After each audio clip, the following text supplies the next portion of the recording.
నమస్తే, welcome to non stop news. నేను కార్తిక్. నేను హిమబిందు. డీటెయిల్స్ చూద్దాం. ఓ ఒంటరి మహిళను లైంగికంగా వేధించిన కేసులో మంత్రి గుమ్మడి సంధ్యారాణి పిఏ సతీష్ పై ఎట్టకేలకు పోలీసులు చర్యలు తీసుకున్నారు. సాక్షి కథనం సంచలనం రేపడం, రాష్ట్ర వ్యాప్తంగా మహిళల నుంచి తీవ్ర ఆగ్రహం వ్యక్తం కావడంతో పోలీసులు అతడిపై అత్యాచారం కేసు నమోదు చేశారు. బాధితురాలు జిల్లా ఎస్పీకి ఇచ్చిన ఫిర్యాదు మేరకు బాధితురాలిని విచారించి సాలూరు ఆసుపత్రిలో వైద్య పరీక్షలు నిర్వహించారు. బిఎన్ఎస్ సెక్షన్లు 64, 74, 79, 318, 329, 115, 324 కింద సతీష్ పై కేసు నమోదు చేశారు. భర్త చనిపోవడంతో కారుణ్య నియామకం కోసం ప్రయత్నిస్తున్న మహిళ నుంచి డబ్బులు వసూలు చేయడమే కాకుండా ఆమెను లైంగికంగా వేధించాడు సతీష్. టీడీపీ నేతల దగ్గరకు వెళ్లాలంటూ ఆమెను ఒత్తిడి చేశాడు. ప్రతిఘటించిన బాధితురాలిని వేధించాడు. మంత్రి కూడా తన పీఏకే వంతపాడారు. దీంతో అతడు మరింత రెచ్చిపోయాడు. ఈ దారుణాన్ని సాక్షి వెలుగులోకి తీసుకొచ్చింది. గతంలో కేసు తీసుకోవడానికే తాత్సారం చేసిన పోలీసులు ఇప్పుడు కేసు నమోదు చేశారు.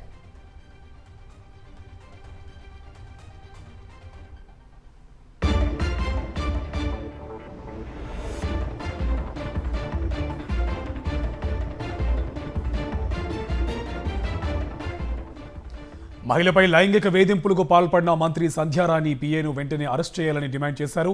మాజీ ఎమ్మెల్యే భాగ్యలక్ష్మి సొంత నియోజకవర్గంలో మహిళలకు రక్షణ కల్పించిన మంత్రి రాష్ట్రంలోని మహిళలకు ఏం న్యాయం చేస్తారని విమర్శించారు. రాష్ట్రానికి మంత్రిగా వ్యవహరిస్తూ ఉన్నారు. అలాంటి దగ్గర అనఫిషియల్ పిఏగా చెప్పుకున్నటువంటి సతీష్ అనే వ్యక్తి ఈరోజు మహిళ మీద దుర్భాషలాడుతూ అసభ్యకరంగా మెసేజ్లు పెడుతూ ఆమె దగ్గర 5 లక్షల రూపాయలు తీసుకోవటమే కాదు, అసభ్యకరంగా పక్కలోకి రావాలి లేదా రకరకాల మెసేజ్లతో మానసికంగా శారీరకంగా ఆవిడని అంత హింస పెడతా ఉంటే ఈరోజు పక్కనున్నటువంటి తన కాన్స్టిట్యున్సీ ప్రజలకి తన న్యాయం చేసుకోలేని మంత్రి ఈరోజు రాష్ట్ర ప్రజలకి ఏం చేస్తారనే ఆలోచన ప్రతి ఒక్క మహిళలో కూడా కలుగుతూ ఉంది. ఇమీడియట్గా మా డిమాండ్ల్లో ఒకటే, ఆయన్ని ఖచ్చితంగా అరెస్ట్ చేయాలి. అరెస్ట్ చేయకపోతే కనుక పెద్ద ఎత్తున ఉద్యమించే పరిస్థితి అయితే ఖచ్చితంగా ఉంటుంది. అమరావతిలో మరోసారి ల్యాండ్ పూలింగ్ కి సిద్ధమైంది కూటమి ప్రభుత్వం. ఇందుకు ఏపీ మంత్రివర్గం ఆమోదం తెలిపింది.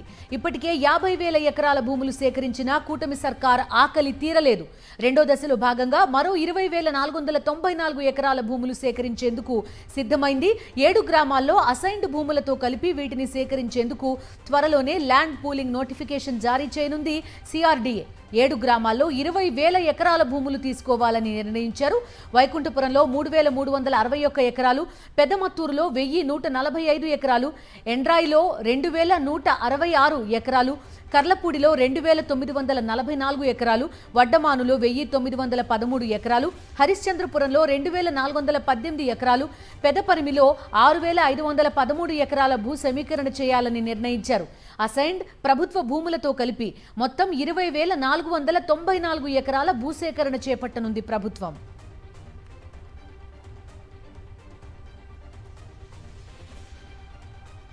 విశాఖలో 99 పైసలకే భూములిచ్చే హక్కు ప్రభుత్వానికి ఎవరిచ్చారంటూ మండిపడ్డారు వైఎస్ఆర్సీపీ ఉత్తరాంధ్ర రీజనల్ కోఆర్డినేటర్ కురసాల కన్నబాబు. ఎవరబ్బా సుమ్మని కారు చౌకగా భూములు కట్టబెడుతున్నారని ప్రశ్నించారు. అమరావతిలో భూములు 99 పైసలకే ఎందుకు ఇవ్వడం లేదని ప్రశ్నించారు. ఎన్నికల ముందు స్టీల్ ప్లాంట్ నల్ల ఏనుగులా కనిపించి ఎన్నికల తర్వాత తెల్ల ఏనుగులా మారిందా అంటూ ఆగ్రహం వ్యక్తం చేశారు. మీరు అంత గొప్పగా ప్రేమిస్తారు కదా, అమరావతి మా ఊపిరి అన్నట్టుగా మాట్లాడతారు కదా, మరి ఎందుకు మీరు అమరావతి భూముల్ని ఎవరికి కేటాయించట్లేదు? డిమాండ్ లేదా? మీకు బేరాలు రావట్లేదా? ఎందుకు మీరు కేటాయించట్లేదు? ఓన్లీ విశాఖపట్నం భూములనే మీరు ఎందుకు కేటాయిస్తున్నారు? దీన్ని బట్టి ఈ రాష్ట్రంలో ఏది రాజధానికి సూటబుల్, ఏది ప్రజల ఆమోదమే కాదు ఈ దేశం మొత్తం ఆమోదం పొందిన ప్రాంతం అనేది ప్రజలకి మీరే అర్థమైనట్టుగా చెప్పారు. ఎంతో కాలం కళ్ళబొల్లి మాటలు చెప్పి అబద్ధాలు చెప్పి మీరు గట్టెక్కలేరన్న విషయాన్ని కూడా ఈ సందర్భంగా మీరు చేసిన చర్యలే చెప్తూ ఉన్నాయి. ధాన్యం అమ్ముకునేందుకు రైతులు మిల్లర్లను వేడుకోవలసి వచ్చిందంటే ఈ ప్రభుత్వం ఉండి ఎందుకు అని ప్రశ్నించారు మాజీ మంత్రి పేర్ని నాని. 40 ఏళ్ల అనుభవం ఉందని చెప్పుకునే చంద్రబాబు ఎందుకని మూల నుండే ముసలమ్మైనా ఈ ప్రభుత్వాన్ని నడిపిస్తుందని చురకలంటించారు. మోంతా రైతును సగమే చంపితే చంద్రబాబు ప్రభుత్వం పూర్తిగా చంపేస్తోందన్నారు. ప్రైవేటు వ్యక్తులు పిఏసిఎస్లు నడుపుతూ రైతులు ఇబ్బంది పడుతుంటే ఒక్క ఎమ్మెల్యే కంటికి కూడా కనిపించడం లేదా అని ప్రశ్నించారు పేర్ని నాని. ఇష్టం వచ్చినట్టు రైతుల దగ్గర ధాన్యం కొనే పరిస్థితే ఇవాళ చలామణి అవుతుంటే మరి ప్రభుత్వం ఉంది దేనికి అని అడుగుతున్నా. దానికి చంద్రబాబు అంత 40 ఏళ్ళ పోటుగాడు కావాలా? మూలన్న ముసలమ్మ కూర్చుని నడుపుతుంది కదా ఈ గవర్నమెంట్. ఇప్పుడు 2 ఏళ్ళైంది, 40,000 వేయాల్సింది 2 5 10 వేసారా? ఆ డబ్బులు రాలేదా? కౌలోడికి డబ్బులు లేవా? ముందు కనపడితే ధాన్యం కనపడుతున్నాయి, రోడ్డు కనపడితే ధాన్యం కనపడతాయి, సంచులు లేవు. ప్రైవేటు వ్యక్తులే ప్యాడీ పర్చేస్ సెంటర్ నడుపుతున్నారు. చంద్రబాబు నాయుడు ప్రభుత్వం కంటే మోందా తుఫానే నయం. సగం చంపేళ్ళింది, సప్పగా చంపుతున్నారు ఈ ప్రభుత్వం రైతుని. అనంతపురం జిల్లాలో పర్యటించారు మాజీ మంత్రి శైలజానాథ్. సింగనమల, నార్పల, పుట్టూరు, ఎల్లనూరు, తాడిపత్రి ప్రాంతాల్లో అరటి తోటలను ఆయన సందర్శించారు. గిట్టుబాటు ధర లేక గుండె కోతకు గురవుతున్న రైతులను పరామర్శించారు. చంద్రబాబు, నారా లోకేష్కు రైతుల ఆవేదన కనిపించడం లేదని విమర్శించారు శైలజానాథ్. అనంతపురం జిల్లాలో ప్రధానంగా ఇటుపక్క సింగనమల, తాడిపత్రి ప్రాంతాల్లో ఈరోజు రైతు అసలు గుండె కోతకు గురవుతా ఉన్నాడు, దిక్కు దోచని పరిస్థితిలో ఉన్నాడు. ఎందుకంటే ఇట్లని తోటలో కాయలు మాగిపోయి ఉన్నాయి. రైతు అంటా ఉన్నాడు, పీక్కొని పోండి సార్ ఫ్రీగా ఏమి పోండి అంటారు. ఎందుకంటే కిలో 2 రూపాయలు పడుతూ ఉంది. కిలో 2-2.5 రూపాయలకు కొట్టకపోతే దీన్ని ఎక్కడ తీసిపోతాడు, ఏం చేస్తాడు? కనీసం ఈ ప్రభుత్వాలు వీటిని కొనుక్కోన్న హాస్టల్స్కు వాటికి అవి ఇవ్వచ్చు కదా, ఒక 10 రూపాయలు 7 రూపాయలు ఇచ్చి. విజయవాడలో విద్యార్థి సంఘాలు కదం తొక్కాయి. నారా లోకేష్ ఇంటి ముట్టడికి వెళ్లేందుకు ఏఐఎస్ఎఫ్ ప్రయత్నించింది. దీంతో పోలీసులకు విద్యార్థులకు మధ్య తోపులాట జరిగింది. పలువురు ఏఐఎస్ఎఫ్ నాయకులను పోలీసులు అరెస్ట్ చేశారు. విద్యారంగ సమస్యలు పరిష్కరించాలని విద్యార్థులు డిమాండ్ చేశారు. ఇటు ఏలూరు రోడ్లో కూడా విద్యార్థి సంఘాల నాయకులు ఆందోళనకు దిగారు. అర్ధనగ్న ప్రదర్శనతో నిరసన తెలిపారు. కూటమి ప్రభుత్వానికి వ్యతిరేకంగా ధర్నాకు దిగిన విద్యార్థులను పోలీసులు అడ్డుకోవడంతో ఉద్రిక్తత నెలకొంది.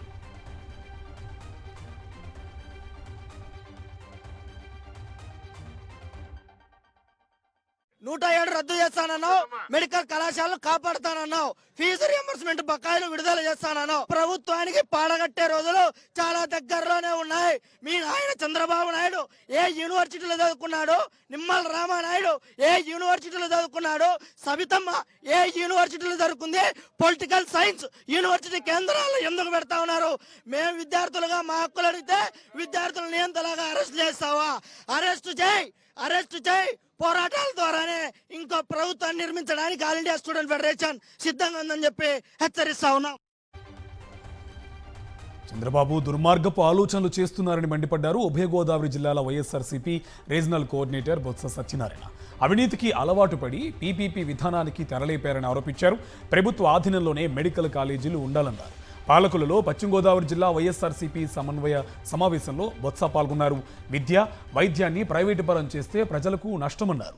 కూటమి అరాచకాలపై తమ పోరాటం ఆగదని స్పష్టం చేశారు బొత్స.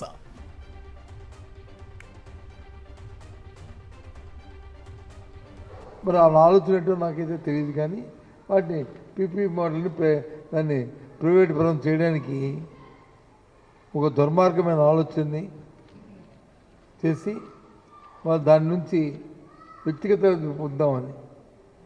లబ్ధి పొందుదామని అవినీతి కార్యక్రమంగా అలవాటుపడిన మరి పెద్దలు దీన్ని ప్రైవేట్ పరం చేయడానికి నిశ్చయించుకున్నారు. ఆఖరికి కూటమి ప్రభుత్వంలో ఐడెంటిఫైడ్ అయిన పర్సన్లు ఎవరైతే ఉన్నారో రాజకీయ నాయకులు, వాళ్ళు కూడా ఇది దుర్మార్గం జరిగే ప్రభుత్వం తీసుకున్న నిర్ణయం, ఈ ప్రభుత్వంలో ఉంటే మంచిదని చెప్పి అనుకునే పరిస్థితి ఇవాళ రాష్ట్రంలో.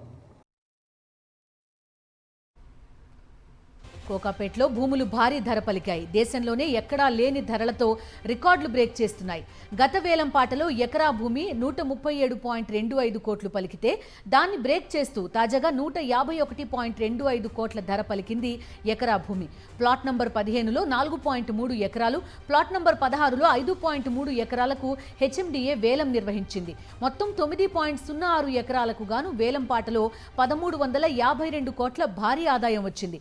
ప్లాట్ నంబర్ 15లో ఎకరా భూమిని 151.25 కోట్లతో జీహెచ్ఆర్ సంస్థ దక్కించుకోగా, ప్లాట్ నంబర్ 16లో 147.75 కోట్లు వేలంపాడి గోద్రేజ్ సంస్థ ఎకరా భూమిని దక్కించుకుంది.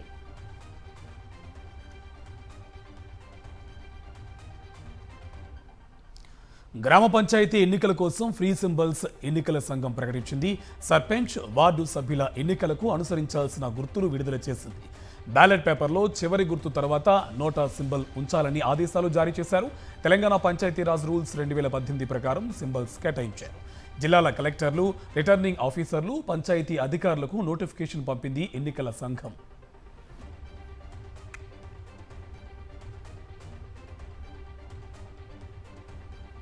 మహబూబాబాద్ జిల్లా కేసముద్రం మండలం మహమూద్ పట్నంలో గ్రామ సర్పంచ్ వార్డు స్థానాల ఎన్నికల ప్రక్రియపై హైకోర్టు స్టే ఇచ్చింది. గ్రామంలో కేవలం 6 మాత్రమే ఎస్టీ ఓటర్లుండగా వారికి ఒక సర్పంచ్ 3 వార్డు స్థానాలు రిజర్వ్ చేయడంతో గ్రామస్తులు హైకోర్టును ఆశ్రయించారు. ఇరువురి వాదనలు విన్న న్యాయస్థానం స్టే విధించడంతో ఎన్నికల ప్రక్రియకు బ్రేక్ పడింది.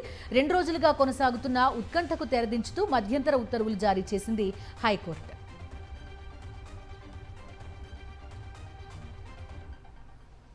కాంగ్రెస్ పార్టీని, రాహుల్ గాంధీని విమర్శించే అర్హత బీజేపీ ఎంపీ లక్ష్మణ్కు లేదన్నారు కాంగ్రెస్ వర్కింగ్ ప్రెసిడెంట్ జగ్గారెడ్డి.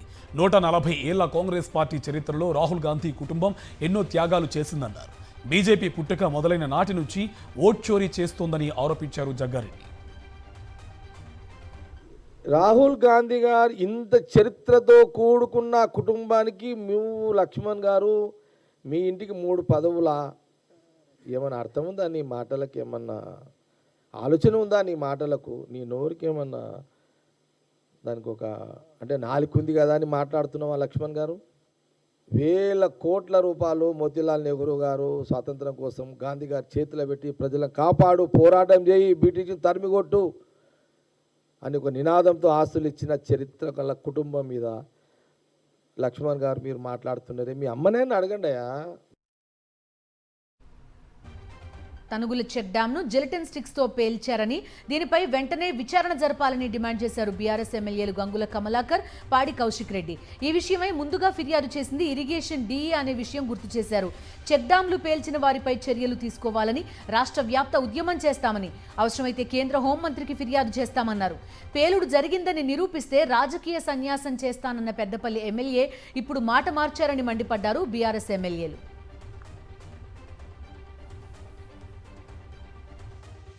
మేలు జరిగే విధంగా, పంట పెరిగే విధంగా నీళ్లను తీసుకొచ్చింది కూడా మా ప్రభుత్వం కాబట్టి ఈ కాపాడాల్సిన బాధ్యత కూడా మా ఉంటుంది కాబట్టి దీని మీద అందుకే చాలా ప్రెజర్ చేసుకొని ఉద్యమం చేపట్టడం జరుగుతుంది. మాకు నమ్మకం ఉన్నది. కలెక్టర్ గారు ఇమీడియట్ జ్యుడిషియల్ ఎంక్వైరీ చేస్తా అని చెప్పారు. దీని తర్వాత రాష్ట్ర వ్యాప్తంగా తీసుకుపోతాము. అవసరం ఉంటే ఢిల్లీ కూడా పోయి హోమ్ మినిస్టర్ కలుస్తాం. ఎందుకంటే ఇలాంటి జిలిటన్ పేలినంటేనే భయప్రాంతకు గురైపోతుంది కాబట్టి దీన్ని ఇమ్మీడియట్ గా ఆ జిలిటన్లు ఎక్కడి నుంచి వచ్చినాయి, ఎక్కడి నుంచి ఆ పూస వచ్చింది, ఎక్కడి నుంచి హోల్ జరిగింది కాబట్టి దీన్ని ఎంక్వైరీ చేయాలని చెప్పి. తిరుమల పరకామణి కేసులో సిఐడి విచారణకు హాజరయ్యారు ఎంపీ వైవి సుబ్బారెడ్డి. పరకామణి అక్రమాలపై సమగ్రంగా విచారణ జరిపించాలని డిమాండ్ చేశారు. దోషులకు కోర్టు ద్వారా శిక్ష పడాలన్నారు. మనోభావాలకు సంబంధించిన ఇష్యూను పొలిటికల్ ఇష్యూలా మార్చొద్దని అన్నారు. లడ్డు, పరకామణి లాంటి ఘటనలను అడ్డం పెట్టుకుని రాజకీయ వివాదాలుగా మార్చారని వైవి సుబ్బారెడ్డి ఆగ్రహం వ్యక్తం చేశారు. వారికి పరకామణి విషయంలో జరిగింది, ఇది చాలా ఘోరం. ఇట్లా దొంగతనం జరగటం, దీనిపై సమగ్రంగా విచారణ జరిపి ఎవరైతే బాధ్యులో ఎవరు దోషులో వాళ్ళు నిర్ధారణ చేసి వాళ్ళు పట్టుకొని కోర్టు ద్వారా వాళ్ళకి సమగ్రంగా ఏ విధంగా అయితే జరగాలో ఆ విధంగా జరిగే విధంగా మీరు అన్ని చర్యలు తీసుకోండి. వాళ్ళకి కోర్టు చెప్పిన మేరకు మీకు అన్ని విధాలా సహకరిస్తామని చెప్పడం. కాకపోతే దీన్ని పొలిటికల్ రంగాల మీద కార్యక్రమం చేయొద్దు. మనం ఏ తప్పు చేయలేదు కాబట్టి మేము ధైర్యంగా వాళ్ళు ఎప్పుడు పిలిచినా వచ్చి వాళ్ళు సహకరిస్తామని చెప్తున్నాం. టీడీపీ నాయకుల వేధింపులు భరించలేక ఆత్మహత్యాయత్నం చేసిన మహిళకు అండగా నిలిచింది వైఎస్ఆర్సీపీ. కళ్యాణదుర్గం వడ్డే కాలనీకి చెందిన చంద్రకళ టీడీపీ నాయకుల వేధింపులతో యాసిడ్ తాగి ఆత్మహత్యాయత్నం చేసింది. విషయం తెలుసుకున్న వైఎస్ఆర్సీపీ అధ్యక్షుడు వైఎస్ జగన్మోహన్ రెడ్డి చంద్రకళ వైద్య చికిత్స కోసం సాయం చేయాలని ఆదేశించారు. మాజీ ఎంపీ కళ్యాణదుర్గం వైఎస్ఆర్సీపీ సమన్వయకర్త తలారి రంగయ్య ఆధ్వర్యంలో జశ్వంత్ రెడ్డి, దీపక్ రెడ్డి అనే ఎన్ఆర్ఐల మిత్ర బృందం చంద్రకళకు 2,20,000 అందించారు.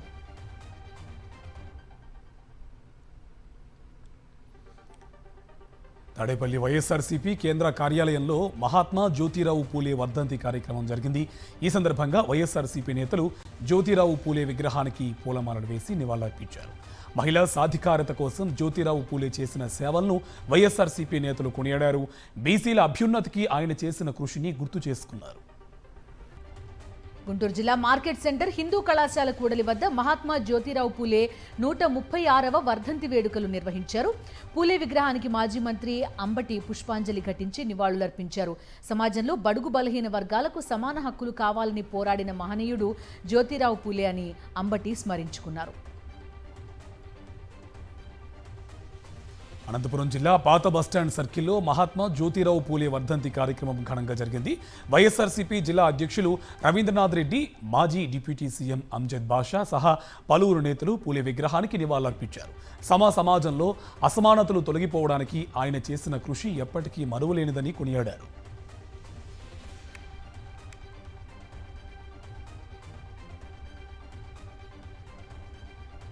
గుంటూరు భవానీపురం కాలనీ వాసులు రోడ్డెక్కారు. గుంటూరు మిర్చి యార్డు ప్రధాన రహదారిపై బైఠాయించి రాస్తారోకో చేశారు.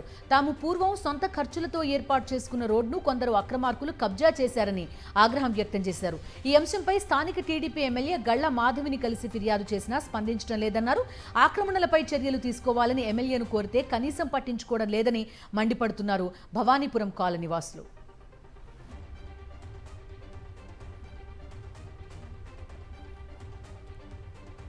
వైఎస్ఆర్ జిల్లా చింతకొమ్మదిన్నె మండలంలో వైఎస్ఆర్సీపీ గ్రామ వార్డు మున్సిపల్ కమిటీల నియామక అవగాహన సదస్సు జరిగింది.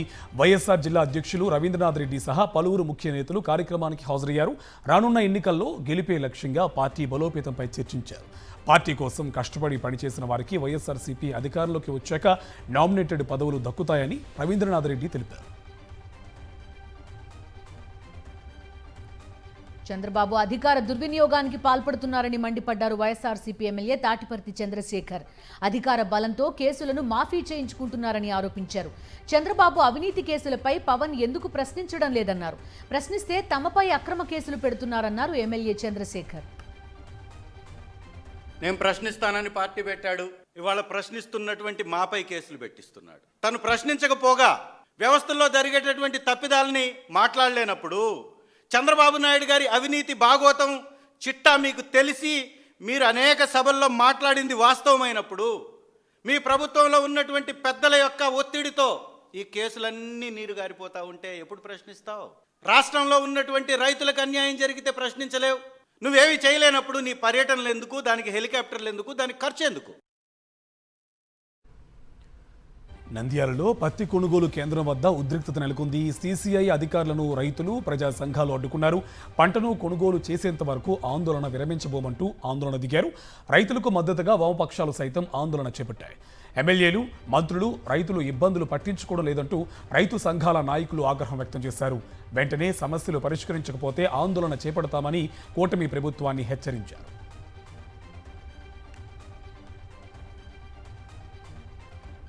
అష్టకష్టాలు పడుతున్న రైతులను ప్రభుత్వం ఆదుకోకపోగా కూటమి నేతలు విధ్వంసం సృష్టిస్తున్నారు. సత్యసాయి జిల్లా ధర్మవరం మండలం ముచ్చురామి గ్రామంలో రామ్మోహన్ రెడ్డి అనే వైఎస్ఆర్సీపీ కార్యకర్తకు చెందిన దాదాపు 600 చెట్లను నరికేశారు. అధికారంలోకి వచ్చినప్పటి నుంచి ఇప్పటికి 3 సార్లు ఇలా చెట్లు నరికేశారు జనసేన నాయకులు. విషయం తెలుసుకున్న ధర్మవరం వైఎస్ఆర్సీపీ నాయకుడు కేతిరెడ్డి వెంకటకృష్ణారెడ్డి బాధిత రైతును పరామర్శించారు. ధ్వంసం చేసిన పంట పొలాన్ని పరిశీలించారు.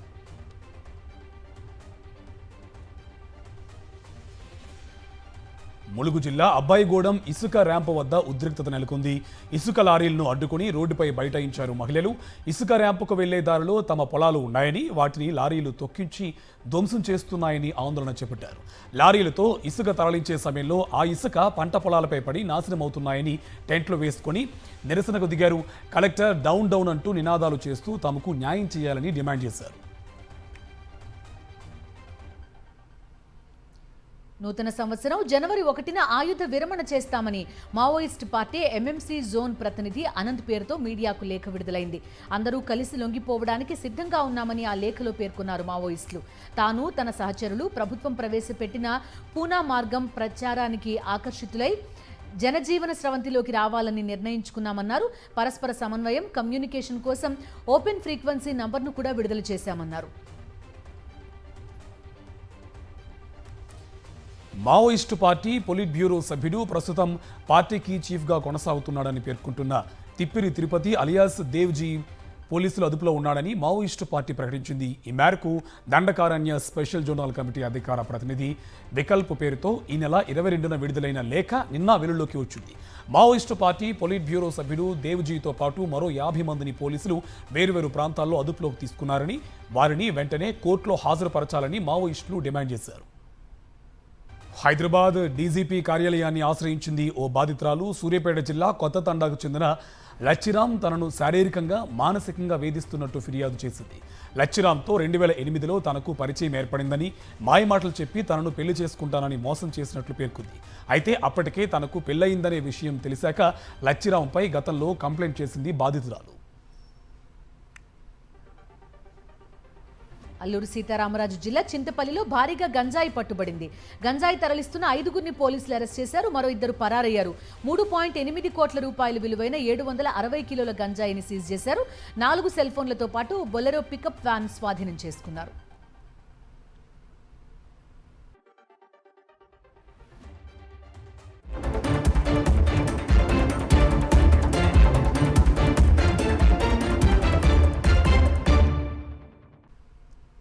జాతీయ వార్తలు చూద్దాం. భారత ఆర్థిక వ్యవస్థ అంచనాలకు మించి రాణించింది. ప్రస్తుత ఆర్థిక సంవత్సరం 2వ త్రైమాసికంలో మెరుగైన జీడీపీ గణాంకాలను నమోదు చేసింది.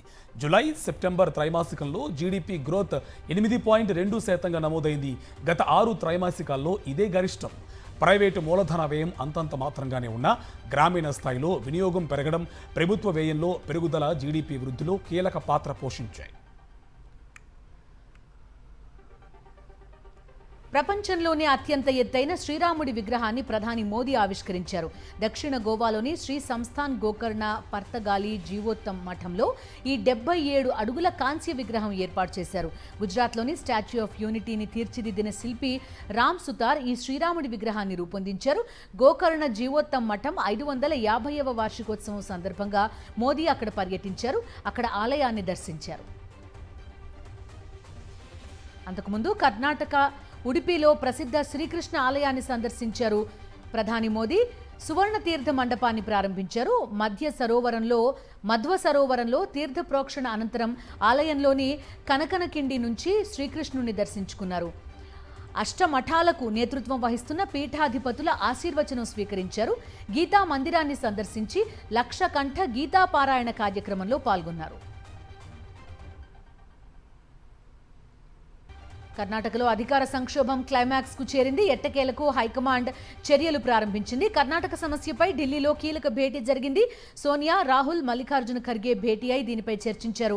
డిప్యూటీ సీఎం డీకే శివకుమార్ ఈరోజు ఢిల్లీ వెళ్తారనే వార్తలు వినిపిస్తున్నాయి. ముఖ్యమంత్రి పీఠం కోసం పోటీ పడుతున్న సిద్ధరామయ్య, డీకే శివకుమార్ ఒకే వేదికపై ఈరోజు కనిపించారు.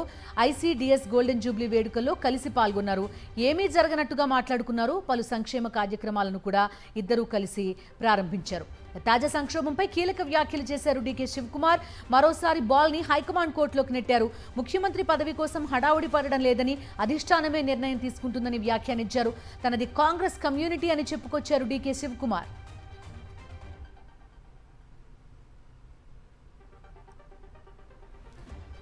రష్యా అధ్యక్షుడు వ్లాదిమిర్ పుతిన్ భారత పర్యటనకు షెడ్యూల్ ఖరారైంది. డిసెంబర్ 4, 5 తేదీల్లో ఆయన మన దేశంలో పర్యటించనున్నారు. రష్యా అధ్యక్ష కార్యాలయం క్రెమ్లిన్ ఈ మేరకు ప్రకటన విడుదల చేసింది. 23వ భారత్ రష్యా సదస్సులో ఆయన పాల్గొంటారని పేర్కొంది. ఈ సందర్భంగా ప్రధాని మోదీ, పుతిన్ మధ్య కీలక ద్వైపాక్షిక చర్చలు జరగనున్నాయి.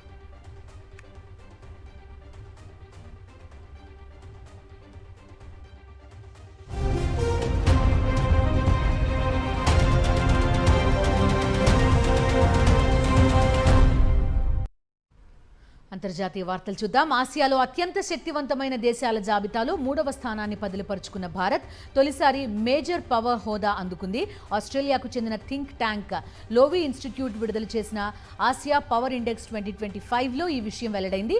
సైనిక సామర్థ్యం, ఆర్థిక సంబంధాలు, దౌత్యపరమైన పలుకుబడి, సాంస్కృతిక ప్రభావం వంటి 8 అంశాల పరిధిలోని 131 సూచికల ఆధారంగా ఈ ర్యాంకింగ్లను కేటాయించారు.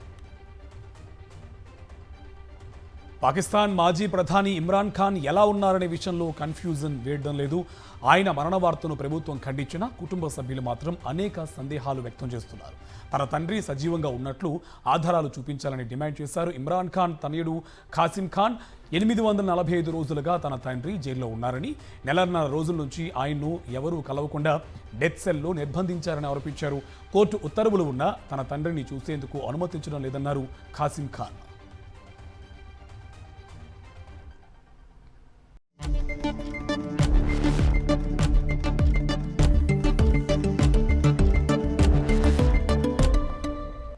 బిజినెస్ అప్డేట్స్ చూద్దాం. దేశీయ స్టాక్ మార్కెట్ సూచీలు ఫ్లాట్ గా క్లోజ్ అయ్యాయి.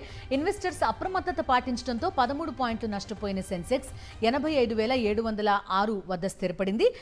నిఫ్టీ 12 పాయింట్ల నష్టంతో 26,202 వద్ద ముగిసింది. నిన్న స్వల్పంగా తగ్గిన బంగారం ధరలు ఈ రోజు పెరిగాయి. హైదరాబాద్లో తులం పసిడిపై 710 రూపాయలు పెరిగింది. 24 క్యారెట్ల 10 గ్రాముల గోల్డ్ 1,28,460 రూపాయలు పలుకుతుంది. 10 గ్రాముల 22 క్యారెట్ల పసిడి 1,17,750కు చేరింది. ఇక వెండి రేటు రాకెట్లా దూసుకుపోతుంది. నిన్న కిలో వెండిపై 4,000 పెరిగితే ఈరోజు మరో 3,000 హై చేరుకుంది. దీంతో హైదరాబాద్లో కిలో వెండి 1,83,000 పలుకుతుంది.